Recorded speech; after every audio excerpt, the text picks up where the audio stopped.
This man had a magazine photo shoot at the crime scene of his wife's murder. This is the horrifying case of the murder of Sharon Tate by cult leader Charles Manson. Sharon Tate was a star from a young age. At just 16 years old, she was crowned Miss Richland, Washington. She was fiercely ambitious and always wanted to be on screen. At the start of the 60s, she starred on the front cover of a newspaper, and roles in films followed shortly after. She moved to California to begin what would be an impressive Hollywood career.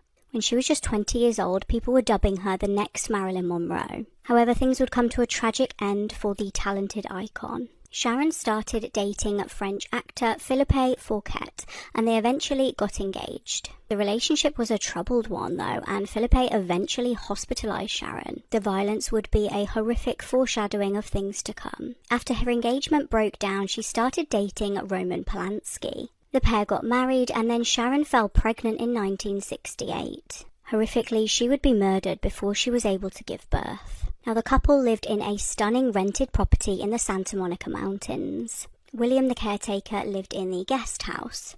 Now, a record producer named Terry Melcher had actually previously rented the property. He had been introduced to Charles Manson. Charles was a musician, but he was also well known for being a cult leader. He'd been in and out of prison and had built up an army of followers that he called the Manson family. Now, Charles had a lot of power over these people. Terry really wasn't keen on Charles and his music, which angered Charles. It's reported that Charles began to get obsessed with the Beatles song Helter Skelter. He felt it was relating to starting a race war. In March 1969, Charles went to that property looking for Terry. It was reported that he was sent away in an unfriendly manner. Some theorized that what happened next was due to Charles's resentment about this. On the 25th of July 1969, 3 members of the Manson family held a man hostage. This was Gary Hinman, a music teacher. Now, it was believed that the reason for this is because they felt that Gary had a lot of assets and they were trying to get him to hand over them to the cult. He denied having any money, so Charles turned up and slashed him with a sword. A cult member named Bobby then stabbed him to death. The group wrote the words "political piggy" on the wall in the victim's blood. Bobby was arrested shortly after. Days later, on the evening of the 8th of August, 4 members of the Manson family broke into Sharon's home. Now, her husband was actually away at the time. The heinous acts that would follow would stun America. Sharon's friend Jay Seabrig was at the house, along with her husband's friend Wojtek Frykowski and his girlfriend Abigail Folger. Caretaker William was also at the property with his friend 18-year-old Stephen. Following Charles's orders, the gang murdered Sharon. She was only 26 at the time and obviously 8.5 months pregnant. She reportedly pleaded with them before they murdered her. She was stabbed and then hanged. They wrote "pig" on the door in her blood.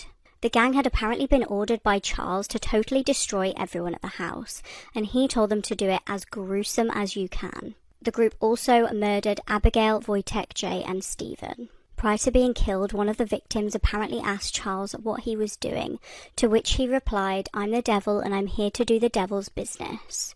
Bizarrely, Sharon's husband got the call that his wife had been murdered, and he agreed to do a photo shoot at the crime scene. Her blood was on the front door, and many people were baffled by this decision. The day after the brutal killing of Sharon and her friends, another shocking murder. This time, the group tied up and murdered Lino and Rosemary LaBianca at their home. It's believed that they were selected at random, and the killers wrote "death to pigs" in the victim's blood on the walls.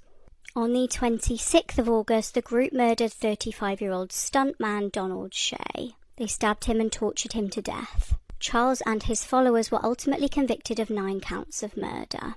However, it's believed that there could be at least 12 more victims we don't know about. Charles died in prison aged 83.